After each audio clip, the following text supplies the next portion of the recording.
What's going on, guys, and welcome to episode 556 of AskGSM, here today for Wednesday, July 24th, 2024. I'm Graham GSM Matthews. Hope you guys are doing well and having a great week so far. If you want to send in a question to the show, you can do so by tweeting me on the Twitter machine at WrestleRant with the hashtag AskGSM. Find me on Facebook as well, facebook.com/Graham.GSM.Matthews. Drop a comment on the post I usually put up on Tuesday nights, if not on the wall itself. And last but certainly not least, drop your question down below in the comment section on this very video. I'll include your question in next week's edition. I am leaving for SummerSlam next Thursday, which is cool. I'm looking forward to that. I'll be there from Thursday through Sunday. So hashtag will go unaffected. We'll have it go up on Wednesday. Hopefully, the usual time, depends how busy I am, but Wednesday it'll go up. And I'll be gone from Thursday to Sunday, and then we'll be back to normal schedule, the following Wednesday. So that will go unaffected starting next week. But the content while I'm away usually is affected by it, because I just typically don't have a lot of time to record and post stuff, but we'll soon see. But let's get into your questions for this week. Jordan B. from YouTube, your question was, which wrestlers do you think play the babyface and heel role equally well? Good question. 5 names came to mind for me. And 4 of them being like classic names and 1 of them being more current. Eddie Guerrero, I feel like, is a lot of people's go-to answer. Eddie Guerrero was an amazing heel, the lie, the cheat, the steal, but he played that role so well and made him such a beloved babyface. He was such a great underdog, and people could really connect with him in that role. So people really loved Eddie as a babyface, but I think his best work came as a heel. But either way, he was just an amazing babyface and amazing heel at the same time. So I think Eddie Guerrero is the best answer for that question. But the other people that came to mind were Edge. I think Edge is a great babyface. He's proven that since he came back from his injury in 2020. He's actually gotten better on the mic and really come into his own as a babyface more now than he was 20 years ago in the 2000s and early 2010s and whatnot. When he was playing the babyface role. He was a great babyface then, but he was always a much better heel. But it's funny because he's done the babyface thing since coming back, and part of it is people just really like Edge and whatnot, but he also really is a great babyface as a character on the mic and the promos and stuff. He tried turning heel in 2022 for a couple of months, and it didn't work out. I mean, they also had to pivot because Cody Rhodes got hurt, who was their top babyface at that point on Raw. So they had to pivot, turn Edge babyface, and that's what they did, and Edge went on to go back to being a babyface. So he wasn't a heel for all that long, but he did make for an amazing heel during his prime in 04, 05, 06, 07. So Edge is another one. Chris Jericho, as much as I despise his current work and the learning tree bullshit, he's turned face and heel too many times in AEW for it to even really matter at this point. But overall, he really has made a great babyface and a great heel. Many, many years ago, it would be years in between each turn. 2 or 3, 4 years. He was a babyface when he first came back. I mean, even during his original run. In WCW, he was a great heel. When he came to WWE, he was also a heel, but people liked him so much, he eventually went babyface. Although he was a more entertaining heel, he was such a great babyface as well. When he came back to the company in 07, he was a babyface, but kind of stale, so we saw the writing on the wall, turned heel, was an amazing heel for a couple of years there, and he became so beloved in that role. When he came back again in 2012, he was a babyface. Was that when they turned him babyface, 2012? I think it was. So he was heel when he first came back in 2012, but before long, he was a babyface. And then he was a heel again, starting in 2016, 2017 with the list stuff, so Jericho has been another one of those guys, recent stuff notwithstanding, has been great at excelling in both roles. CM Punk's another one. He's just so fucking beloved by a lot of people that it's hard to boo him. But when he's on as a heel, he is on as a heel. No one can touch him. No pun intended. He is really, really good in that heel role. So Punk's another one. And then finally, for my current pick, I know Jericho and Punk and Edge, they're all still wrestling, but I consider them kind of like legend picks. The more recent pick that came to mind, Cody Rhodes. I mean, Cody Rhodes was always a great heel, and not only during his original WWE run, but when he left WWE and joined New Japan and Ring of Honor, as the American Nightmare, he was fucking awesome. He was a great heel there, a part of Bullet Club. Before it got to the point where he kind of became so, again, like the other people did, so beloved in that role, he had to go babyface, and he hasn't been a heel since. He really has not been a heel since early 2018. Since before the Elite got back on the same page in the summer of 2018. He's really been a babyface ever since then. But, there's been points where as a babyface he's been stale or uninteresting, specifically in AEW. But overall, I saw the writing on the wall as far back as 2013 when I was thinking, this guy could really be a breakout babyface for them. And he was a great babyface for a little while there in 2013 on his own, feuding with Damian Sandow, then later on reuniting with Dustin Rhodes. Goldust, obviously, his brother. But I think we are really now seeing the type of babyface that Cody Rhodes can be, as the face of the company, as the WWE champion. And even who he is outside of the ring as well, kind of translates on screen too. So, Cody Rhodes, I think, is another guy who really plays both roles really, really well. And I think for as great as he is right now, he can be equally great when he eventually flips the switch and do a Homelander-esque character. We didn't really see that Homelander-esque character in Ring of Honor or New Japan. We saw a smaller version of it. But with the WWE production behind it and the, performer that he's evolved into since then, I feel like he can nail that heel persona 10 times better than he was doing in WWE a decade ago, and even in Ring of Honor or New Japan 5-6 years ago. Mikey does it from YouTube. Their first question was, I think Giovanni Vinci will return at SummerSlam and cause Gunther the match by setting up a rematch at Bash in Berlin between Gunther and Priest, he's saying. Damian Priest will beg for a steel cage match because people keep interfering in his matches as he wants to prove he can do it on his own. Thinking the cage will keep people from interfering, it will backfire with the Judgment Day, Dominic Mysterio and Finn Balor, turning on Priest and allowing Gunther to win the title in Berlin. Let me know what you think. I'm not a fan of the idea of the Giovanni Vinci thing. I don't want to say it's random because obviously they turned on him, but we have not seen Vinci in months. Vinci got drafted to SmackDown clearly with the intent to get him away from Gunther and Kaiser. If they had any idea or any plans to push him on his own or have him feud with Gunther and or Kaiser, they would have kept him on Raw, but they didn't.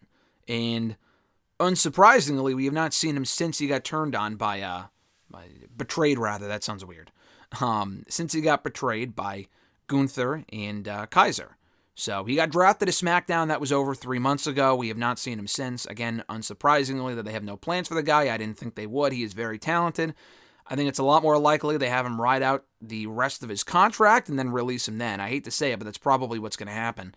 I don't really think you need to muddy the waters by having Gunther lose at SummerSlam. And then I understand why you would want to have him win at Bash in Berlin, but I would just do the title change at SummerSlam. He can always walk into Bash in Berlin as the champion. He doesn't have to win the belt there.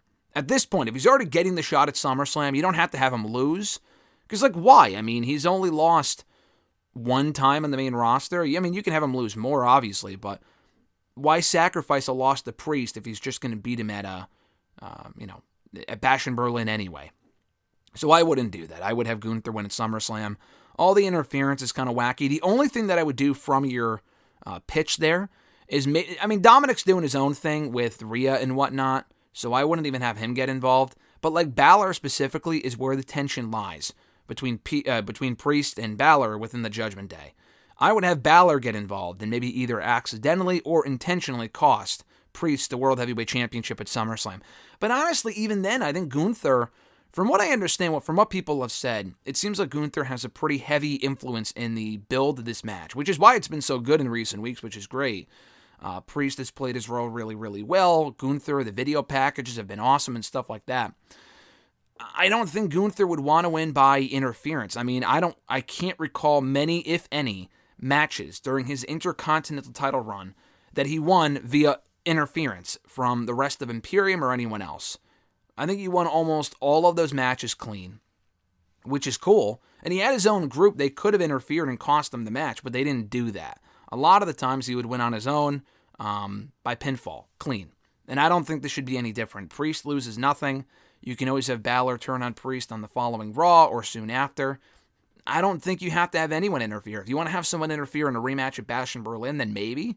But even in the first match when he wins the title, I think that goes against everything the Gunther character stands for to win on his own. So I wouldn't even do that. Your next question, what championship holds more value after the WWE title? Is it the TNA World Championship or the AEW World Championship? I was thinking about this after seeing Nick Nemeth, Dolph Ziggler, capture the TNA title and was curious about your opinion. Probably the AEW World Championship just because it's a bigger promotion. I know the TNA World title has been around longer, but just because it's been around longer doesn't mean it's more prestigious or better. If you had to choose, and what would mean more in 2024, no rhyme intended there, to win between those two titles, what would mean more, to become the AEW World Champion or the TNA World Champion? The answer is the AEW World Championship by a landslide. And just because the TNA title's been around longer doesn't necessarily make it more prestigious. I mean, for example, the NWA World Heavyweight Championship has been around for a very, very long time. And it is prestigious for all the people that have held it in the past. But that prestige went right down the fucking toilet when you had people like Tyrus win it a couple of years ago. So, I mean, people like that ruin it for everyone else. That belt is not really all that important at all at this point in 2024. Just that it doesn't have much value in my opinion. So, that being said, not that the TNA title doesn't have value, because it does. I think they've largely done a good job with that championship, specifically in recent years. But at the same time, though, I would not go so far as to say it is more important than the AEW World Championship, which has been held even to a higher regard, and it was kind of, they were muddying the waters there a little bit in 2022 with all the changes with Punk and Moxley and everyone else. But, that was the situation behind the scenes, as opposed to what was really going on. And that was like, injuries and suspensions kind of caused that. They got back on track with MJF's run in late 2022, and it's been fine ever since. But yeah, I'd go for the AEW World Championship over the TNA World title, in my opinion. Chris W. from YouTube, the first question was, he says, "Hey Graham, hope you're having a wonderful week so far. Do you feel Collision has become a skippable show? While I admit it's not as must-see as the first 2 months of the show's existence, there's still some decent storylines that are moved along and very good matches on there. So how do you feel about Collision overall, and is that must-see vibe going to is it gone, never to reappear?" Yeah, I think so. I feel like it's one of those shows, and WWE's guilty of this too, where they have this new show, and they put all their effort into it for like the first couple of months. 205 Live was that way. WWE Superstars was that way. The original ECW was that way. NXT was that way when it was the competition show, and then they eventually regained that magic when they transferred it in developmental in 2012. But, that's just a prime example of that. With WWE putting all their effort into a new show, Main Event was that way in the last decade and a half alone. And AEW Rampage was that way. I mean, Rampage was it was a perfect show when it first started because it was only an hour, and they had a lot of star power on there from the get-go, specifically CM Punk. But it was a great show, good matches, quickest of hour of wrestling you could watch all week. And then by the end, probably not by the end, but I would say maybe by mid-2022, it was a totally skippable show. They lost a lot of star power, didn't really feature that star power on the show anymore. It wasn't really their priority. And then Collision, the same thing happened to Collision. Ring of Honor TV was the exact same thing when they rebooted that last year. The first couple of shows were very, very good, had a renewed emphasis on it, and then a lot quicker than Rampage or Collision, Ring of Honor TV just completely went down the fucking toilet and became Dark 2.0. Even Dark early on was an important show back in 2019. They had fucking Kenny Omega in the main event of the second episode. For a match, I was there for when they taped it with him and Joey Janela. I think they had a lights out match on Dark. And then obviously it became Jobber Central. So Tony Khan is, he has that ADHD effect where he puts all of his effort into it to begin with, and then he kind of loses interest over time. It's human nature, but I mean, it's hard to resist doing that to keep it consistently important. That being said, Collision is more important than Rampage. I am bummed they got rid of the Elton John song. That was a great opening theme. It was the best opening theme in all of wrestling by a fucking country mile. And then they dumped it. Probably. I mean, I heard it was production thing. It was a production thing. They didn't want to continue paying the money for it. It was a cost, saving measure or whatever.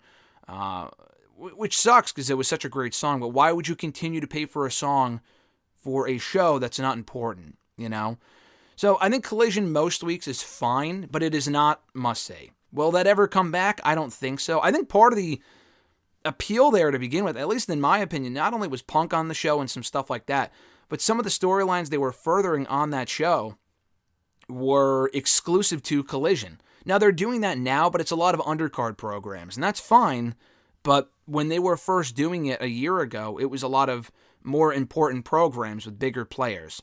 A lot of those people aren't even there anymore. I mean, Punk, not there anymore. Andrade, not there anymore. Miro, we haven't seen in over fucking 7 months. A lot of the people they were using from the get-go are not even on the show anymore. Scorpio Sky, what the fuck happened to him? So, I don't know. I really liked the show when it first started. It eventually became an afterthought, never to really regain that magic. I would say the turning point after Punk left, that was obviously the biggest turning point. But after Punk, the biggest turning point was after the Collision, or rather Continental Classic. When they were doing the matches on Collision, it was important. But that was late last year. All of 2024 long, it has been a totally skippable show. It's not a bad show, but even last week's show was good. It was a step up from usual. But a lot of it is just squashes and setup for the more important stuff on Dynamite. So don't get it confused with that, because that's really what the show is at this point, a stepping stone for Dynamite. Not awful, but far from must-see or consequential in any meaningful way. Your second question: how do you feel, or how did you feel about Slammiversary last Saturday? I heard it was a very good show and a nice step forward for TNA. Where do you think they go from here? I think they continue building towards Bound for Glory. They had a lot of momentum going into Slammiversary due to the fact they sold 4,000 tickets. Regardless of how they got those tickets, there's been reports and rumors going around as far as that goes, but, they had a sold-out house, I think, in Montreal. It was a rowdy crowd all night long. And it was a great show. And they also have more buzz recently due to the NXT working relationship. Some of those stars they had on the Slammiversary show with Wesley and the No Quarter Catch crew, which was cool. But a lot of it was the TNA crew, and they had a really, really good show. So I enjoyed it. I think even AJ Francis and PCO had a much better match than I was expecting. The main event was good. Jordan Grace and Ash by Elegance exceeded my expectations, and not because of, Jordan's obviously very, very good. I don't give a fuck about Dana Brooke, but I thought she held her own and had a good outing in there against Jordan. The tag title match was good. Mustafa Ali and Speedball Mike Bailey was a really, really good match too. So, it was a great show. The problem with TNA has never been the great shows, because they've been having great shows for years now. The problem has always been maintaining that momentum and maintaining the buzz. And they've maintained the momentum with good shows, but if no one's talking about said shows or watching said shows, then it's kind of all for naught. So they have to worry about that, figure that out, maintain the momentum, keep the buzz going. They weren't able to earlier this year following their first TNA reboot show, because the whole Scott D'Amore thing happened. That kind of ruined their momentum. We talked about TNA. I know you asked about TNA not too long ago, but at least Slammiversary being as good as it was a step in the right direction. Your next question here: with the exception of Rhea and Liv, do you think the women's division storylines on both Raw, SmackDown, and NXT aren't actually that interesting? I get that there are multiple storylines going on all three shows, but I find none of them interesting or worth caring about. I do not care about the storylines involving the 2-3 person teams on both NXT and Raw. I don't care for whatever storyline involving heel Roxanne Perez. Bayley hasn't really been that hot since she came back in 2022, and her back and forth last week with Nia was just bad. Bianca's not as hot as she was last year and is stuck in a makeshift tag team with Jade Cargill and nothing else. What's your opinion? Do you think the storylines involving the women aren't that great? And is it a matter of quality over quantity that is missing? No, listen, you're correct. You are not wrong. I think they're doing more women's storylines in the last couple of years, which is nice. But at the same time, we need more storylines that, first of all, are not over championships. And we're seeing that right now on Raw with the whole Sonya Deville faction and Lyra and whatnot. A lot of it, though, is just 50-50 booking. They're giving these people wins, then these people wins. What is the story, though? Yeah, they're on the show consistently, and that is a big first step, because for a long time, a lot of these women were not on the show consistently. Some women still aren't even on the show at all. What the fuck happened to Tegan Nox? Unless you got her, what the fuck happened to her? At this point, I'm just convinced they're having to ride out the rest of her contract again, and they're going to release her again, because she already got released for the first time a couple of years ago, which is just terrible, but that they're doing nothing with her. But yeah, the storylines that we are getting, they're basic. And I'm glad we're getting storylines, but I'm not going to sit here and say, I'm glad it's better than nothing. It is better than nothing.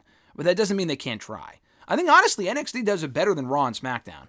I'm not saying all these feuds are great, but there are at least some women's feuds like Michin and Jada Parker I think are more interesting.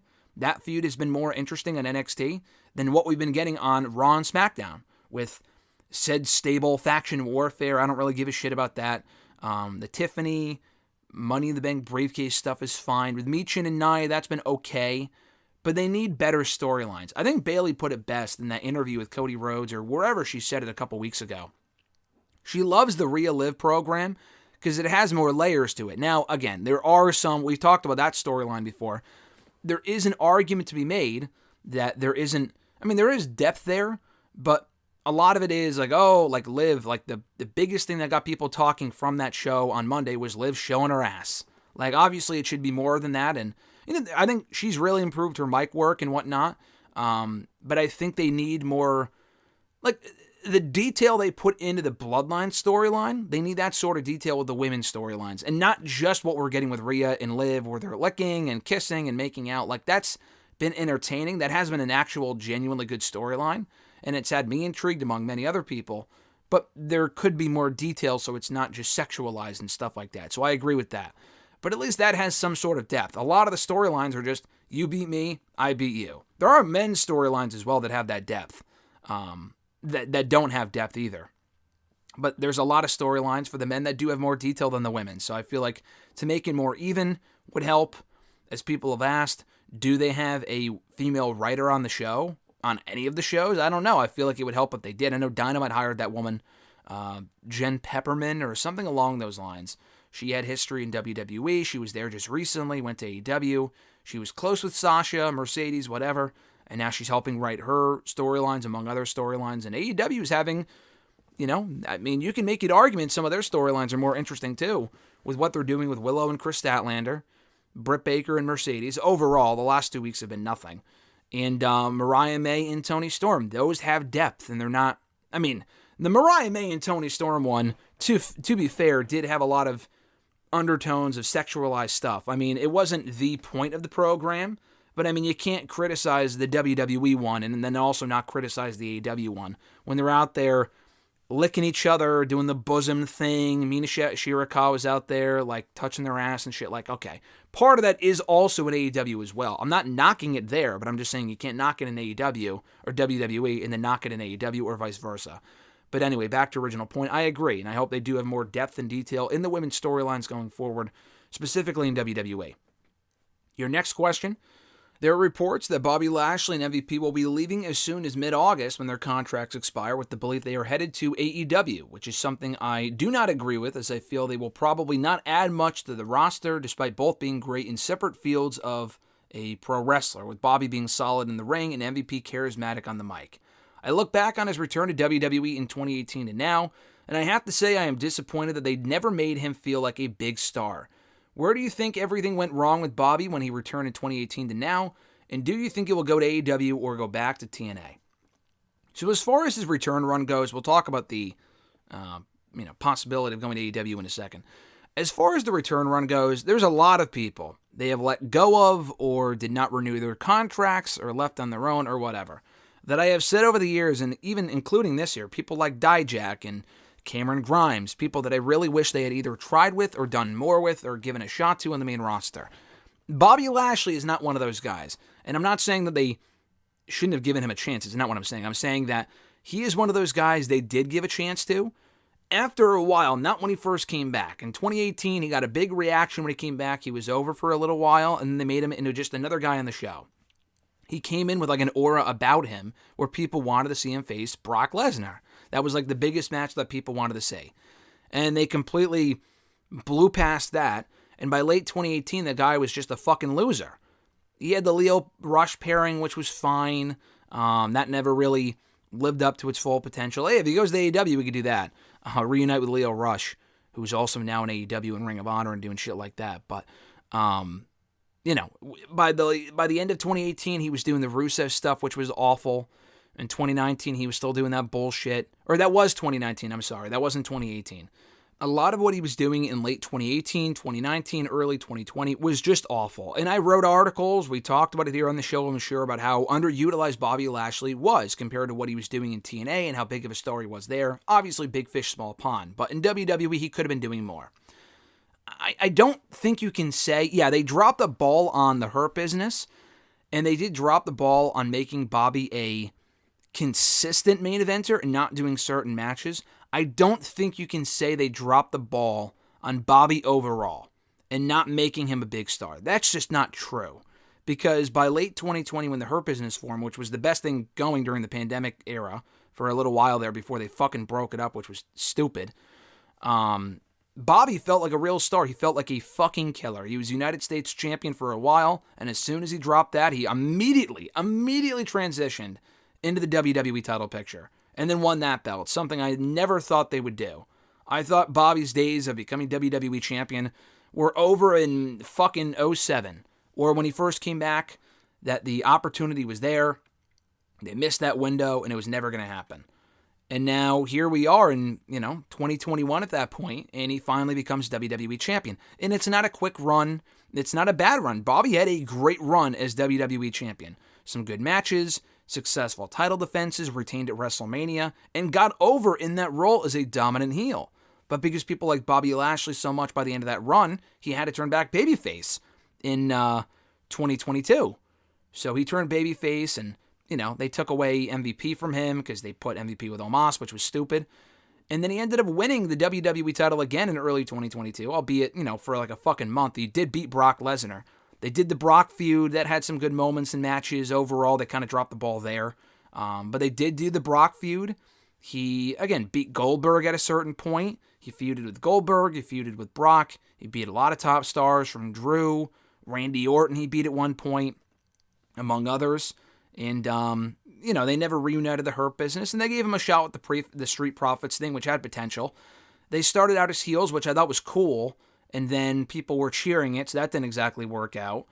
So I can't say that they misused Bobby. There were stuff that they could have done more to capitalize on his momentum for how over he was. He recaptured the United States Championship for a little while there in 2022, because, again, he was really, really over for a little while there, again. And he has been over really consistently for a few years now. So to me, he always felt like a big star, even if they never went back to him as a main eventer in the world title picture, which was a complete fucking waste. He was always over and felt like a star, at least to me, and the reactions would indicate that. As far as where he goes from here, I think AEW would be a fine landing spot. Going back to TNA would be fine. I feel like everyone's owed at least one return to TNA, no matter how much they accomplish there. Like, everyone's good for a one-off return to TNA. Like, the Hardys being a fine example. They've done all that they can do in TNA. Both are former TNA World Tag Team Champions, World Champions, whatever. Nothing more they can really accomplish there, but it's been so long since they were last there that it's a totally different roster, totally different landscape, and, and they're back now doing their thing, probably as a stepping stone, a transitional period for whatever they're going to do next. And we'll see. So I feel like, them being back feels fresh. With Bobby Lashley, if he were to go back, would it feel fresh? It would, for a little bit. Because, again, he's already done all that he can do there. He's won all the fucking titles. He won the world title 3 or 4 times over. It's not like he has unfinished business there. I wouldn't want to see him there for more than a couple months to a year. Because, again, how much more can he really do that he hasn't already done there? Aside from working with some newer people. I don't really need to see Bobby Lashley versus Dolph Ziggler in matches like that. I mean, Bobby and people like Joe Hendry or Josh Alexander would be interesting. More of the TNA originals and not the ex-WWE people that he's probably already worked with, like Mustafa Ali and shit like that. But, that would be fine. I feel like AEW, he's a big enough star where he would probably just go there. I mean, the Hardys are big stars too, but I don't really know if it makes sense for them to go right back to WWE. They kind of have to prove themselves first as being reliable. Specifically Jeff. Matt has no issue, but, Jeff with his track record kind of has to prove that he can be relied upon and trusted to have one more run in WWE. With Bobby, I feel like if they did offer him a deal to stay, and apparently they did, and he's not interested, he wants to see what he's worth outside of WWE, I guess the Hurt Business is that important to him and MVP to reunite it in AEW. And AEW has always been, very faction heavy, almost too much at certain points. But I think the Hurt Business was such a great concept that I would be willing to see it run back in AEW. I'm not saying it would be guaranteed to be a success. I mean, all 3 guys are in their late 40s. So unless they were to put a younger person in there, it was kind of the whole point why they put Cedric in there, was kind of launch him as a single star, which never happened because WWE was never interested in doing that. And Cedric, of all 4 guys, is shockingly still on the show. He was on NXT last night. They're shockingly utilizing him. I'm very surprised they didn't get rid of him years ago. But everyone else, I mean, they're all in their late 40s. I mean, it's not going to make a new star unless they put a newer guy in there. I don't know who that would be. But, I would want to see him in AEW to be working with Swerve and people like that. Bobby in AEW, I've always said, feels like a weird fucking fit. I always thought he would just, remain with WWE till he was done wrestling. And the guy remains in great shape. He can still go. He can still add a lot rather to whatever promotion he's a part of. And I don't really even think it was, I would love to hear his side of it, because I don't think it was a case of WWE not having anything for Bobby. I mean, before he seemingly got hurt, that was the report a couple of months ago, he was primed for a program with Carmelo Hayes. Bobby was supposed to be a part of the men's King of the Ring tournament, and then they took him out of it because apparently he got hurt. And now we're hearing his contract is up, and they may not bring him back to TV. I mean, you could have had Bobby in the Profits feud with the Bloodline for a little bit. Get Bobby and Jacob Fatu. There's plenty you could do with the guy. Split him away from the Profits, have him turn heel, have Montez turn on him. There's so much you can do. I really don't think, Ricochet is a guy that's not going to get beyond a certain level in WWE. Bobby's a guy that could turn heel and be a credible challenger for Cody Rhodes tomorrow. So I don't really feel the same way about Bobby that I did Ricochet, where Ricochet, I'm honestly, I'm kind of glad that he's leaving, because there's really not much more he could do that would be interesting that we haven't already seen from Ricochet. With Bobby, clearly he hasn't really been a big priority in the Triple H era of creative, because otherwise he would have done more with him. I mean, Vince McMahon kicking and screaming, whatever the reason was, and he did break up the Hurt Business, did make Bobby WWE champion. And, he did push him at a pretty high level there for a little while in 2021 and 2022. When Triple H took over, Bobby, he didn't regain the U.S. Championship because he was already U.S. champion when Triple H took over in 2022. He hasn't done a whole lot. He put him with the Profits, and he wasn't even at fucking WrestleMania. He was going to put him with Bray Wyatt, which was a terrible idea. Even before Bray got sick, that would have been an awful feud. So it's clear Bobby's not really a priority, which is a bummer, because Bobby's been, such a great, he's had such a great return run, and I feel like there's so much more he can add. So I would like to see him in AEW. I'm not saying he has to go there. I would like to see him stay with WWE. The Hurt Business thing, you don't have to completely give up on it. There is still more there that they could do now that Benjamin's a free agent. MVP's about to leave. They're not going to utilize MVP, and that's a fucking waste because he's a great manager, and they haven't utilized him in a long time. That's a fucking waste in my opinion. But if they were to do it in AEW, what's the longevity there? All three guys, again, late 40s, early 50s. I mean, if we're not using it to really put people over or put a new guy in there, yeah, it's entertaining, but what would it even really accomplish? So, like I said, I would love to see an AEW. I don't want to shit on it because I think it'd be cool. I would fucking pop if we saw it pop up in AEW. But, I don't know. I'm just thinking long term, even in WWE. I don't know. Bobby's in a weird spot, so I'm excited to see where he goes regardless. Your last question. What are your thoughts on Kerry Silkin's comments and how Tony Khan has run Ring of Honor? Kerry has a point. I mean, everyone's been bringing up how, Kerry Silkin has been shitting on the fact that, and I say shitting like an aggressive thing, but, he was criticizing Tony Khan's lack of use with the Ring of Honor brand, IP, legacy, whatever. He hasn't ruined Ring of Honor, because here's the thing that everyone's been bringing up, and this is 100% true. Also, Kerry Silkin did say Ring of Honor once upon a time, but if it wasn't for Tony Khan, not Kerry Silkin, not anyone else, Ring of Honor would have died in 2021. Kerry Silkin was not going to save Ring of Honor at that point. No one else was willing to swoop in. If WWE did, then the only way that they would have stayed alive was through the fucking tape library on Peacock. That's it. And even that we would have been lucky enough to get. They probably would have just bought it and that would have been it. They probably would not have signed many of their people, utilized it as a separate running brand. AEW has done that. And I'm someone who has not been following Ring of Honor since 2002, but I've been following it for the better part of the past decade and really, really liked what I saw from Ring of Honor when they were a consistently great, must-see promotion in 2015, 2016, 2017, even into 2018. After the Elite left, it really lost a lot of its luster. And Ring of Honor in 2019 specifically was fucking awful. A lot of it towards the end there was just not good at all. In 2020, they were gone for a good portion of the year, and they had some decent stuff going in 2021, but it was almost too late at that point. And it was kind of just a throwaway wrestling show. I would prefer almost what we were getting in 2021 over what we're getting now, which is almost non-existent. Because again, they have a Ring of Honor television show, but a lot of it is just dark. It's really just dark squash matches. And that's a bummer. The pay-per-views, at least, are better than what they were 3-4 years ago because they put AEW stars on there and the pay-per-views consistently deliver. Could he be doing more with the brand? Absolutely. And it's not wrong to feel like Tony Khan is misusing Ring of Honor. But the only other alternative, the other alternative is Tony Khan doing more with Ring of Honor. That's really what he should be doing. But at the same time, let's not forget, 3 years ago, it's not as if Ring of Honor was thriving and then Tony Khan swooped in and picked it up.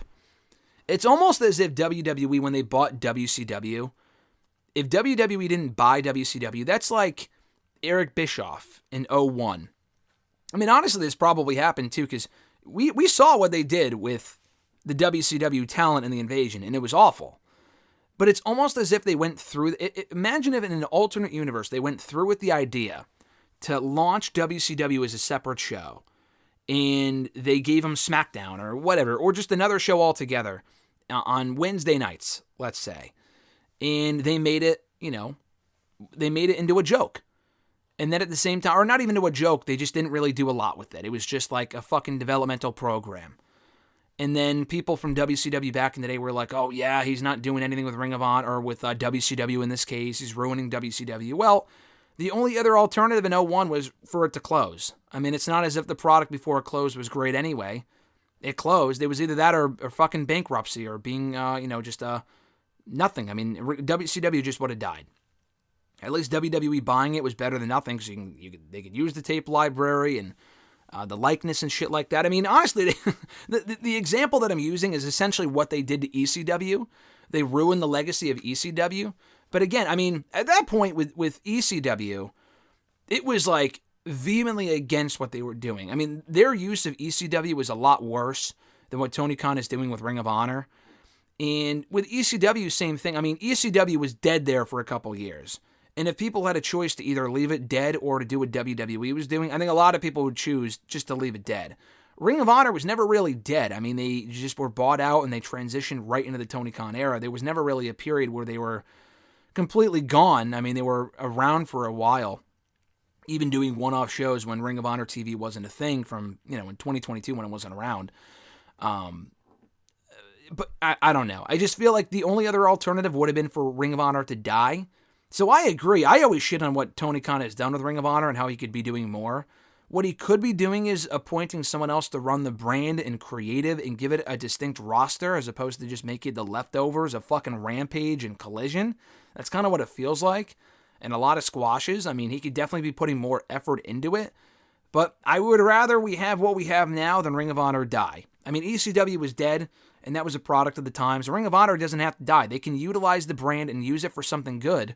And I would really like to see it be more than what it is, but I'd rather have it around in the form that we currently do than not have it around at all, at least in my opinion.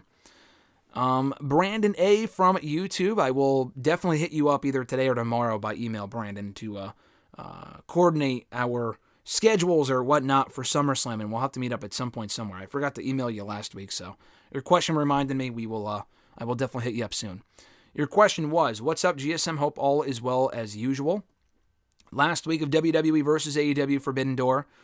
This is the last week of WWE versus AEW Forbidden Door is what he's saying. Here are the matches. Number 1, MJF versus Logan Paul. Interesting. 2, New Catch Republic versus the Lucha Bros. He said, I thought of this match before Bates' injury. 3, Jay White versus LA Knight. 4, Io Sky versus Tony Storm.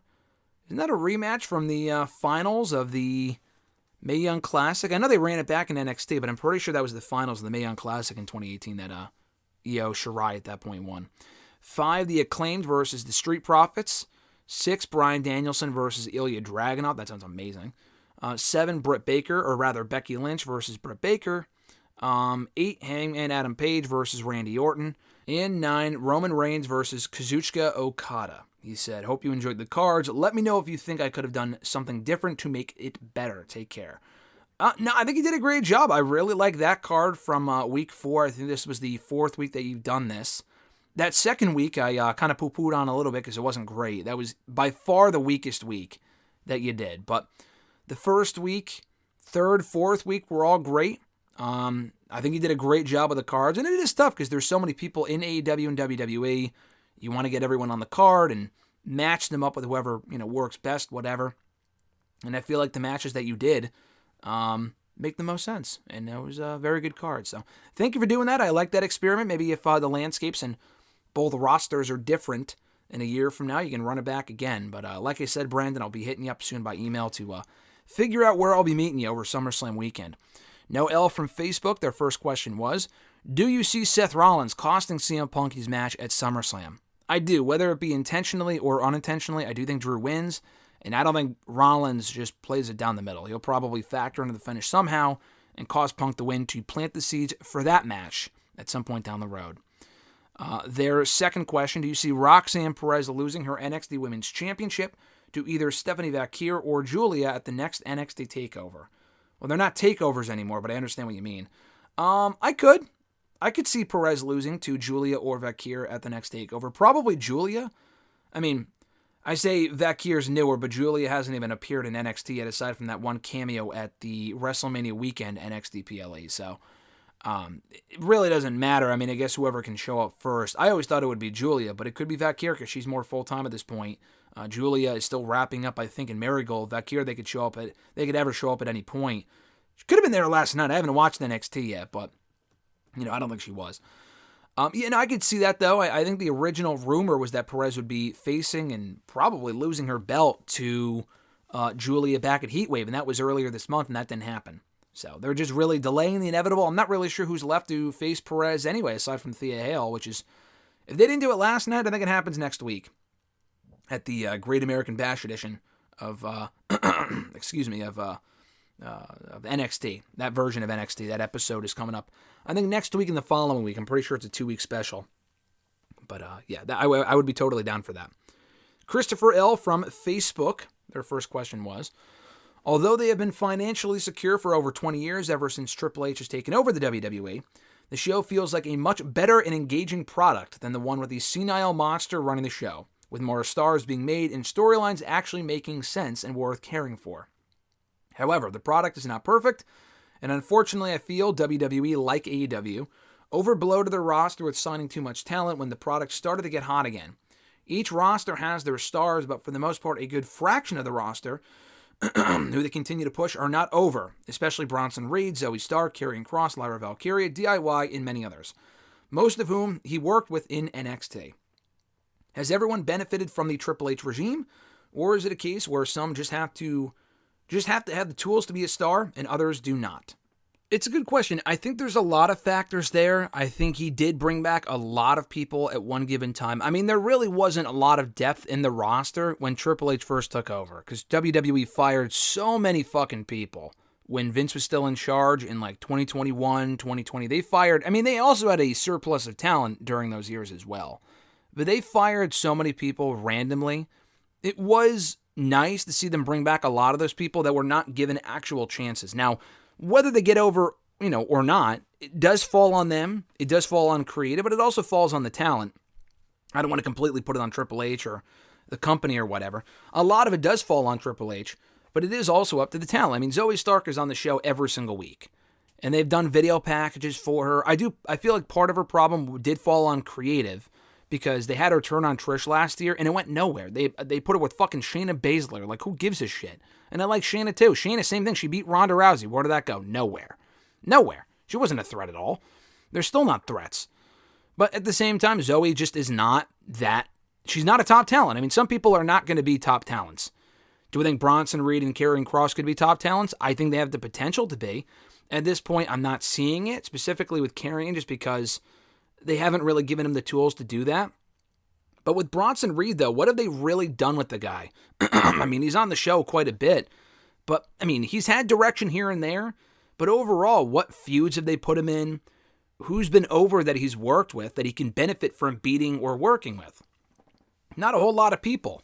Maybe a year ago when he was beating Ricochet and Shinsuke Nakamura every week. But beyond that, they really haven't had a stable direction for him. He won the Andre the Giant Memorial Battle Royal. All right, cool accomplishment. They followed that up by putting him in the IC title picture, which was fine. But I just feel like there's not enough effort being put into getting these people over. Karrion Kross, I think, is really, really good. The promos he cuts, I think, are great. But we see a lot of them on socials. They don't do it on Raw. And when he's on Raw, he's either winning or losing. It's 50-50 booking. He never really wins when it matters most. I mean, that's also his biggest issue. I think a lot of it does fall on creative, but another big factor is you just have so many people that you're focusing on at any one given time. Some people will just not be on TV. You can't push everyone at once. There's a lot of people on the current roster that are really, really talented that are not getting the spotlight just because there's simply not enough television time. And they should not have 5 fucking shows. They have enough television time as it is, between the 3 hours on Mondays and the 2 hours on Fridays. They don't need more. They have NXT, but that's a whole separate show. That's basically developmental. You can't utilize everyone at any given time. There's a lot of people that are leaving because they want more, and that's totally understandable. They've also hit their ceiling. The people that you mentioned, I'm glad they're at least giving them a chance. If 2-3 years from now they're still not over and they have no use for them and they get released, it's a bummer. And WWE didn't put forward, Triple H didn't put forth the effort to get them over. That's a bummer. But at least they were there for a couple of years and they gave them a shot. People like Dijak never even got a fair shot on the main roster. Cameron Grimes never really got an actual shot on the main roster. These people that you're mentioning are at least being given opportunities to attempt to get over. DIY are tag team champions. I feel like the creative there has been weird. They don't really put a lot of focus on the tag team division anyway, but they got a great reaction in Toronto. When they're allowed to go out there and do their thing, they get over. Lyra Valkyria is gradually getting over. She's another one. So I don't really think it's fair to say all these people that you're lumping into one category are all not over. They're all over to different degrees or just not over at all. You're right. With some of those people like Karrion and Zoe, but Lyra and DIY depends on the week, depends on the circumstance. They are more over, get better reactions than the other guys and girls. But yeah, I just feel like WWE has a lot of people. They can't push everyone at once. They could be, putting forward more of an effort. But some people, like you said, are just not going to be a top player. They're not going to be that guy because they already have a lot of that guys that they're doing something with or they're not doing something with. They have an incredible roster right now. But as we've seen in AEW as well, some people they just don't have enough time for. WWE at least has the benefit of a brand split where they could push more people at once. In AEW, you don't have that. They could. They almost did with Collision, and then they didn't. They had that soft brand split at the beginning where people like Miro and Hobbs and Andrade were all getting TV time from the get-go, and that kind of slowly withered away to what we now have, which is nothing. Now it's just like SmackDown in 2013 is essentially what it is. It's better than that. I mean, that's not fair to say, but it's still not important because you're putting all the important people, for the most part, on Wednesdays. And all the important storylines are being furthered on Wednesdays.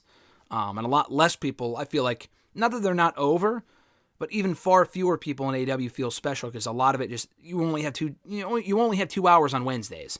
And you have an hour on Fridays and 2 hours on Saturdays, but they've positioned those shows as setup shows that are not important. So anything that really goes on those shows or people that are featured on those shows do not feel important.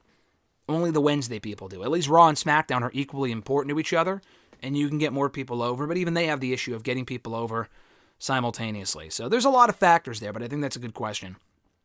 Your next question, did TNA drop the ball by not giving Joe Hendry the title? He's probably the most over guy in the roster. I mean, probably he is. And the fact they not only turn Josh Alexander heel, but they just go with the old tried and true of TNA history of putting the belt on another ex-WWE guy really goes to show these people in TNA just seem to get in their own way in terms of creative booking decisions.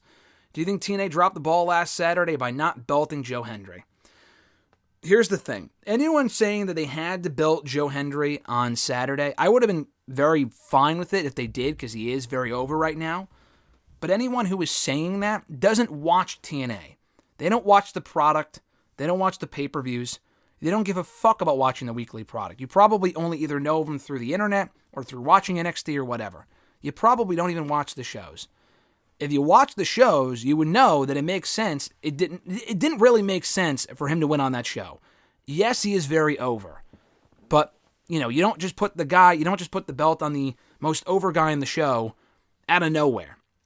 He really has not been built up at all. Joe Hendry, 2 months ago, even a fucking month ago, was losing to Frankie Kazarian on their last special pay-per-view whatever. At this current point in the promotion, he's not a main eventer. He's getting closer to that level, and having Josh Alexander turn on him was great because that's program they can run with for a while. He should be TNA champion at some point. They shouldn't be waiting a fucking year, obviously. But that's like LA Knight getting hot overnight last summer and then immediately thrusting him into the world title picture. It just didn't make sense. I mean, they did thrust him into the world title picture, but over the course of a couple months, not last July or August, it took a little bit. They gradually built up to it. He lost that world title opportunity, but it just didn't make sense for him to win at that point because Roman Reigns was in the midst of his big run, blah, blah, blah. But with Joe Hendry, they kind of have to build to him getting to that main event spot. If you put the belt on him now, I guarantee you he will lose it. And that'll be it. And it'll be as quickly as the fad started, it'll be over. You have to drag it out, make it feel meaningful for him to finally win it either at Bound for Glory or around that period. I don't think it happened. I didn't have an issue with it not happening at Slammiversary because I felt like that would have been too soon anyway. So, I don't know. I was totally fine with that. And especially since they clearly have a direction for him going forward. If he went back to feuding with fucking AJ Francis, then yeah, I would say that's a joke. But, and AJ Francis, all due respect, he's had a pretty good run in TNA so far. He's been pretty entertaining, actually. Partially because of Joe Hendry. But they're not doing that. He's working with Josh Alexander, a top heel in the promotion, and now top heel in the promotion because, they have a lot of baby faces, and they're turning Josh to work with Joe, and I think that's great. So I had no issue with it. I'm totally fine with it. Nick Nemeth winning the belt is totally fine. It's not as if they put the belt on, again, an AJ Francis or someone like that. Dolph is a top talent in TNA. By WWE standards, this guy couldn't win a fucking match to save his life a year or two ago. But he is still a top talent. He's very, very good. He's had a very good run in TNA. He's the guy with name recognition. Moose is a TNA, not original, but he's been there for so long. It's not like he beat a fellow ex-WWE guy. They can put the belt on Nemeth. It really isn't that big of a deal. He's not the guy that they're going to build up as the face of the company for the next 5 years. I don't think Dolph is going to be there for that long. But I think he was owed a title run at some point. It's not as if he won it immediately either. Dolph has been there since January. And I thought it was fine that he lost back at Rebellion. He lost at Rebellion. And now he won the championship at Slammiversary, which I kind of figured would probably happen anyway back in April. That was before Joe Hendry got really, really hot. But they can save the Joe Hendry moment for another time. They gave Nick Nemeth his moment. They could save the Joe Hendry moment for a little bit later on. I think that's totally fine. So I had no issue with it personally. Your next question. What are your thoughts on last week's incredible match between MJF and Will Ospreay? I thought it was beautifully paced. MJF's character work was top-notch. The one-upsmanship was great. The ending was ballsy and well thought out. But as usual, wrestling fans have to be the waste of space that they are and decide to bash the match. Why is it so hard to love wrestling these days when the fans have to ruin it? Your thoughts on the incredible match, and is it safe to say MJF is one of the best bell-to-bell wrestlers in the whole business today? Yeah, I think MJF is in that conversation. The best, I don't know about that, but up there, yeah, he is. Definitely. I feel like he put those criticisms to rest a while ago. Honestly, listen, people bashing the match, they're dumb for doing that. If you don't like the match, that's fine. But if you come up with the logical things to nitpick, the count-out thing, I agree with, that was stupid. They were outside of the ring for a while, and they didn't count them out. That is pretty dumb. But the overall match was amazing. If you don't even think it was at least a good match, then, I don't even know what to tell you. But at the end of the day, those people saying that shit does not hinder my enjoyment of the match. I didn't even see a whole lot of it because I wasn't even really on Twitter during the show, after the show, next day, whatever. So I didn't even really see that. But at the same time, I wouldn't let that hinder. You said it's ruining the match. It doesn't ruin it for me. Who gives a fuck? Just stay away from the criticism. Everyone's going to have their opinion, especially when it comes to AEW. They're kind of put under a microscope. A lot of the stuff they do is dumb. I will say that. There is some justification behind some criticisms and, skepticism and stuff like that. But, for anyone to really hate the match, they can do so, but to actively, shit on it and take shots of people who did like it is just dumb, because that's just arguing and tribalism for the sake of tribalism. It's just stupid. But, yeah, no, I thought the match was great. Definitely one of the best in Dynamite history. MJF is awesome. And, fuck anyone. If you didn't like it, that's totally fine. But anyone, actively bashing it, I don't know, man. It's just probably not for you. At that point, just don't watch AEW. There are a lot of matches in that company that are just, why are they doing all these spots and all this dumb shit? But that match, was a genuinely great match. And if you can't at least admit that it was good, even if you didn't like it for your own personal taste, then again, I don't know what to tell you. I think last question here from Christopher, that is. You said, Carmelo Hayes was an absolute stud in NXT with his amazing entrance music, aura, insanely great in-ring skills, and solid promo work. However, it seems that ever since he's hit the main roster, he hasn't exactly found his footing or found a rivalry that he can sink his teeth into. Not to mention being embarrassed on live TV by LA Knight. Why do you think Carmelo hasn't gotten over since his call-up? And what do you think will help him from sinking on the main roster and being labeled a flash in the pan from NXT?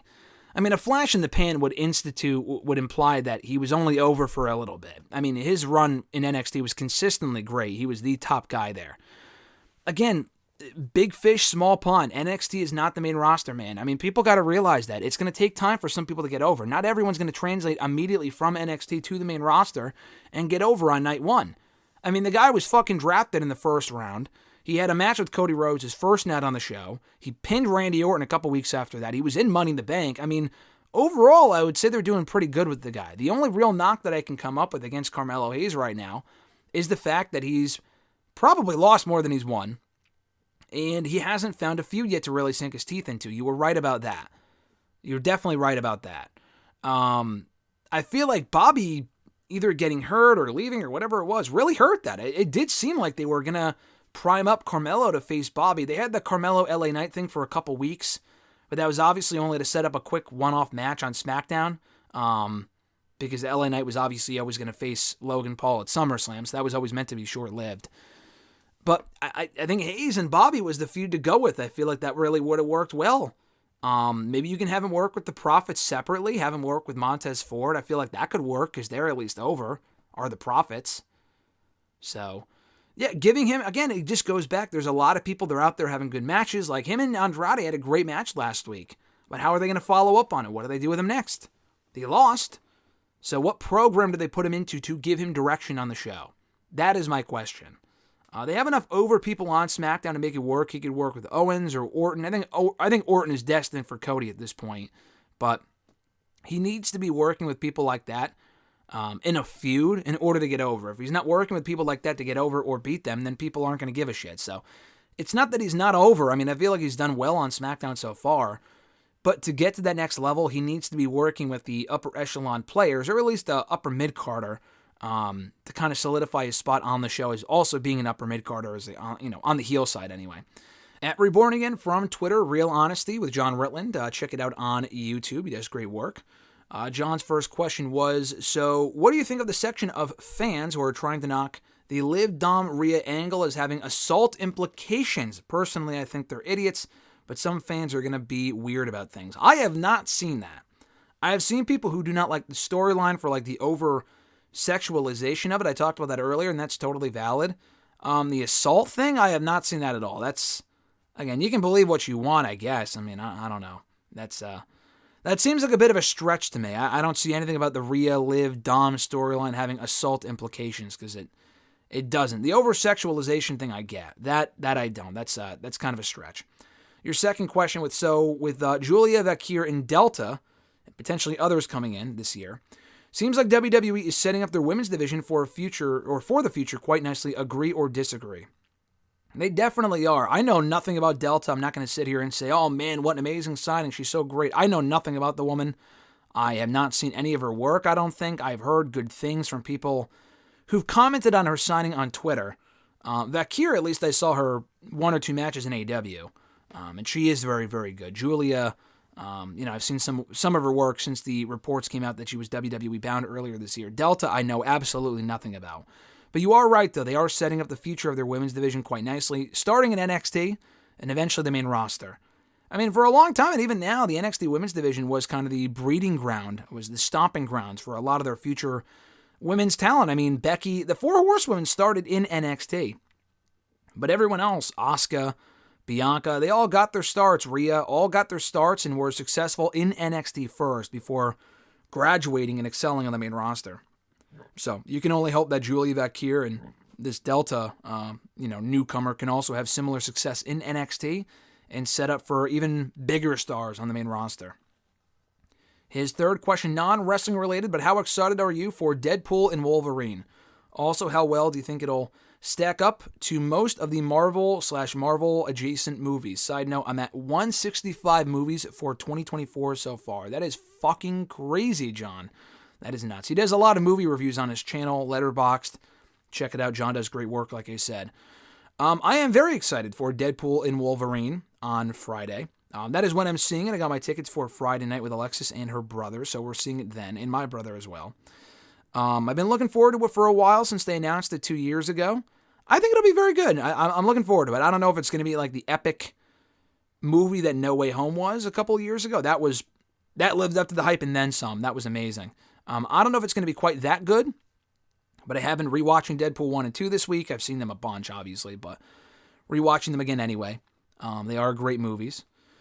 And how well will it stack up to the other Marvel adjacent movies? I think it will. I mean, they honestly are kind of, the advantage is that a lot of the Marvel movies in the last couple of years, as you probably know, John, even probably not being a big MCU fan yourself, have not been overly great. Like, they are not on the same streak that they were in 2016, 2017, 2018. Like, they were on a streak of some amazing movies heading into Endgame in 2019. And since the latest phase started, or after Endgame anyway, after Spider-Man Far From Home, it's been very hit or miss. Some movies are okay, some movies are just not great, some movies are awesome. It's very inconsistent. So the last one, The Marvels, was the latest one that they did, and I didn't think that was very good at all. I thought that was okay. Definitely one of the weaker ones I've ever seen. So that's what they're kind of being compared to. Like, have to follow up. I feel like they're going to have no issue being better than that. That movie was not that good at all. I think Deadpool and Wolverine will be a lot of fun, though, so I'm looking forward to it. I have to stay off of social media.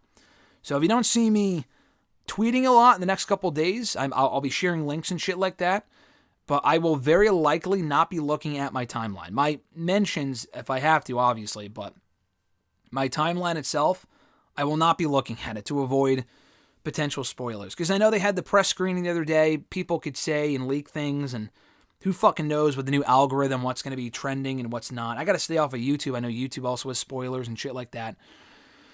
So, I mean, I'll be on these platforms, but not actively looking at shit like I normally would, like at my regular timeline or my, recommended videos on YouTube and shit like that, because that shit could ruin it. It almost did for a couple other movies I saw a few years ago, like Multiverse of Madness and, what was the other one? No Way Home and stuff like that. So I'll probably be off mostly everything until I see the movie on Friday night. Then it'll be back on and I can go back to, tweeting and shit and looking at my timeline. But until then, today was kind of my cutoff. Because they were showing the movie, not in the area, but they were showing the movie, like the screenings and stuff earlier this week. So that alone was like, okay, I got to stay off of Twitter just in case someone says something dumb. And that's what I'll do. I'll be off of Twitter until Friday night. I'm seeing it at 10:30 after SmackDown. So not because of that. I'm not waiting until after SmackDown for that reason. That's just how it worked out. That's when we can get tickets. At Iwagu91, their first question was, it's Wednesday, you know what that means. If John Huber were to have gone back to WWE as Luke Harper if he was still alive, how do you think he would have fared in the post-Vince era? I honestly don't think much would have changed. I don't think he would have gone back without the Wyatt family. Like, he was in AEW, obviously, before he passed. I don't think he would have left there. Obviously, he liked it enough there. We don't know how the rest of his run would have gone. Either he would still be in AEW, or if he were to come back to WWE and leave AEW, it would have been with Bray. I mean, you're assuming, like, would Vince have not been there? Would Bray have ever gotten released? I don't know. Whatever he would have done to come back to WWE, if they wanted to reunite the Wyatt family or do something there with those guys, I think he would have done that. But, like, on his own, they just have so much talent right now, I don't think he would have been doing much. He might be in the Andrade role where he gets the occasional win and he kind of has some direction, but not really. But I don't think he would have become world champion, probably not even mid-card champion, to be honest with you. I feel like that time passed a long time ago. They had that opportunity in 2014, 2015, and he was IC champion for a month. But they fucked it up, and they never really pushed him again after that. They also had their opportunity in 2017 when he got over on his own, when he broke away from the Wyatt family, and again, that went fucking nowhere. So, even when Triple H was running things, I feel like that time would have passed by now. Kind of the same position that Nakamura is in right now. That's like to say Nakamura would have left or been released a few years ago, in today's WWE, would Nakamura be pushed? We know the answer is no. I mean, he got a couple main event world title opportunities late last year, but he's not even on TV right now, and he has not been on TV in months because they clearly have no plans for him. That's why. So not everyone that was great, 10 years ago and is good now is going to get pushed in today's WWE. Their prime years were a few years ago. Nakamura, Luke Harper, on his own anyway in WWE. In AEW, I think he would do fine. He would have done fine. But in WWE, he probably would just be another guy. Unless he was with Bray again, doing like the Wyatt Six and shit like that. Second question from @UWagoo91. He says, do you recall TNA back then Impact Wrestling doing an angle where Maria abuses Allie? You're talking about Maria Kanellis Bennett and Allie, obviously from the Bunny from AEW. I do remember that. That got Allie over, actually. She was like the assistant to Maria. She was already a wrestler on the indie scene as Cherry Bomb or whatever. But they brought her in to be an assistant for Maria, and that got her over because she eventually snapped on her. She had to give up the belt to her. It was like the whole Virgil Ted DiBiase thing. And it got her over, and Allie actually had a pretty good TNA run before she left in 2019, late 2018. She had a pretty good run in AEW, or rather in TNA, and then in AEW, I mean, she was a part of that women's division early on, but either she regressed or they just never really used her. I don't really know what went wrong there. And then obviously she's been gone now for about a year, I think. But I do remember that angle, and it would be cool to see Allie back in TNA. I know they killed her off for the end there, but it's not like they haven't killed off people before and they came back like fucking Eric Young. So why not Allie? Their next question: your thoughts on Josh Alexander turning heel? Mentioned this before, but I love the idea. He wasn't getting back that TNA World title anytime soon. They have Nick Nemeth as the top babyface. They have Joe Hendry. They have a few other people. So turning him heel, something new for him. He hasn't been a heel in a few years. Guy's awesome. Gives him immediate direction to work with someone that is over as a babyface. I mean, not that he wasn't over himself, but he can get over as a heel because he's working with someone so over in Josh Alexander, or rather in Joe Hendry, is Josh Alexander. So I like it. And he's also, the story can be as simple as he's jealous of Joe Hendry's surging popularity, and he was never beaten for his TNA World title. And I know he got his rematch at Bound for Glory last year and he lost, so it's adding to that frustration. So I like it a lot, and I'm looking forward to seeing Joe Hendry and Josh Alexander. Whether we get it soon or at Bound for Glory, I think that'll be a good match, and a good person for both people to be working with is each other. At BillMeister88 from Twitter, their first question was, when Dom inevitably turns on Rhea Ripley and sides with Liv Morgan, will he be the biggest heel WWE's had since JBL? If not, who would you say is? I don't think so. I mean, there's been a lot of great heels since JBL. I can't compare the heat that JBL was getting to Dom's 20 years ago because I wasn't watching WWE 20 years ago. I mean, I've seen enough of, the pay-per-views and stuff, obviously. But I wasn't an active WWE fan 20 years ago. So, I mean, they've had a lot of great heels since then, though. I mean, Orton was on another fucking level as a heel. The two that I will mention, and I'm sure there's more. Orton in 2008-09 specifically. His heel run that year was great. I mean, the shit that he was doing to get under Triple H's skin, John Cena's skin, Batista's skin was awesome. He was just fucking great in that role. So, definitely Orton was, I think, a better heel than Dom. Because he could work at the main event level. He got great heat, but he was like sinister. Dom is a great slimeball heel. He is a great heel. But I mean, JBL was like WWE champion level heel. Dom is not that guy right now. Orton was in 09. He was getting slimeball heat, but he was also like, fuck this guy, sinister heel shit. He was doing that in 2022. So I would say Orton's a better heel than Dom is. And Rollins too. Rollins, when he first turned in 2014, I mean, he was getting nuclear heat from breaking up the Shield for months. And Dom gets great heat, obviously, but the depth there with the Rollins turn was amazing, and he was a great heel too. So I can't say Dom's been the best heel since JBL. He might be the best heel since Rollins and Orton a decade ago, but definitely not since JBL. That would be going back 20 plus years, and there's definitely been people since then that were better heels than JBL, or better heels than what we're seeing currently with Dom, although both are great heels in their own right. His next question, assuming Braun Breaker beats Sami Zayn next Saturday for the Intercontinental title, who eventually dethrones him, and do you see it being a long or short reign?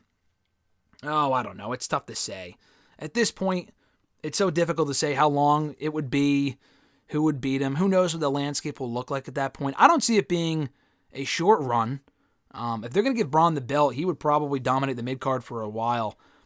Who could beat him? I mean, I was going to say maybe Dragunov down the road. I know they've already had a bunch of matches, but Dragunov as IC champion would be cool. I mean, I'm going to say Sheamus. Hopefully Sheamus. They'll probably put Sheamus with Breakker soon after, but I would really like to see Sheamus be the one to beat Breakker for that belt, so he can finally get a fucking run with it. If it's not Sheamus, then probably Jey Uso is another fine option, because Jey Uso should be rewarded for how over he is, but I don't know how much longer he'll be on his own before he reunites with his brother, which is inevitable.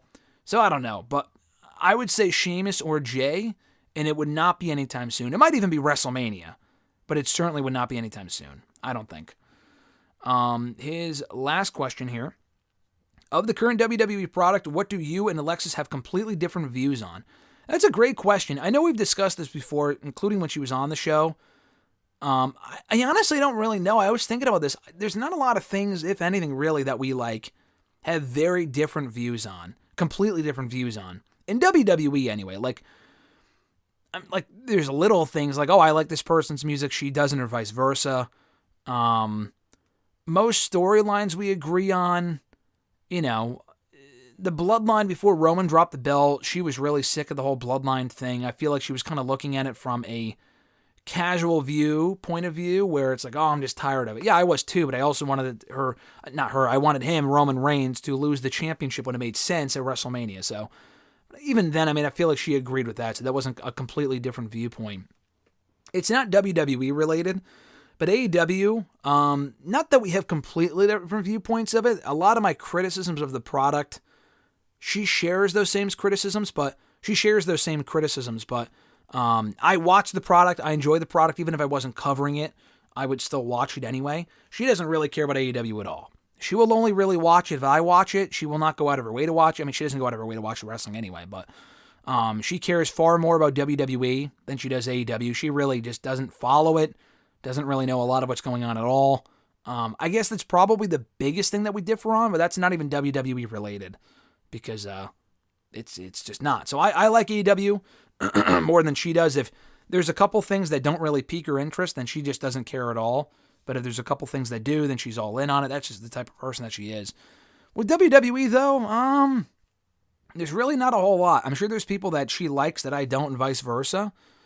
But, I don't know. A lot of it is mostly, we kind of agree on most stuff. So it's a good problem to have. But, yeah, I don't know if there's any one WWE-related thing that we disagree on. If there is, and it comes up in a conversation, I might mention it here on the show. But until then, it's hard for anything else to really come to mind. Last question at noob_n_co.tv.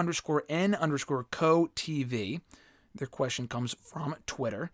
They said, what are your thoughts on the recent NWA signings? Do you see them carrying the NWA into the next few years? And do you see them as game changers? Or is it another stepping stone in their careers? I think it's just another stepping stone in their careers. I saw that they signed a lot of talent to exclusive deals. A lot of those people were already with the promotion. NWA at this point, it's not a bad product. The last couple shows they've had have been fine. It's never going to get beyond a certain level. They're not going to have even the same buzz they did a couple of years ago. It's just going to be a show that exists and be a place for some people to work if they can't get work, and the bigger promotions, or a nice introductory point for some people. What's her name? Ren Sinclair came from NWA, and a few other people as well. They go on to do bigger and better things in AEW and WWE and TNA and promotions like that. So, and that's totally fine. I don't see anyone being a game changer. I don't see anyone taking that company to the next level. They're kind of where they're at, and I feel like they're going to stay there. And I don't know how many new people they even signed anyway. I don't know what new signings they have. I know a lot of the people they signed are people that were already there. I guess they're just either re-signing them or signing them to exclusive deals.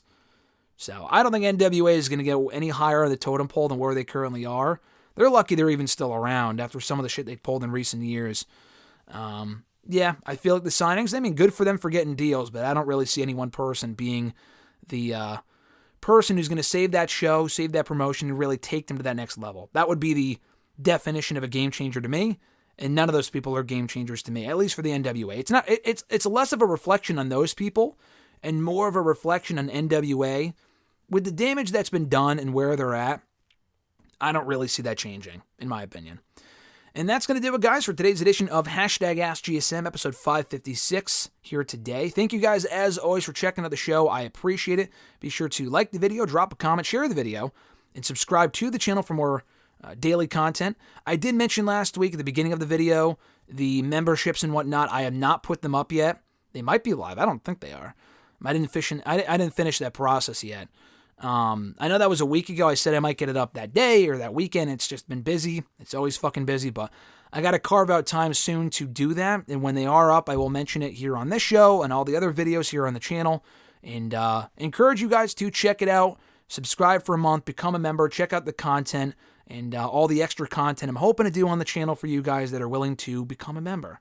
So until then, guys, have an awesome one. I'm GSM Matthews. Oh, and I forgot to mention, too, where you can send in a question. I'm so dumb. Before we get to the finish here, I got to mention this. If you want to send in a question to the show, you can do so by tweeting me on the Twitter machine at WrestleRant with the hashtag AskGSM.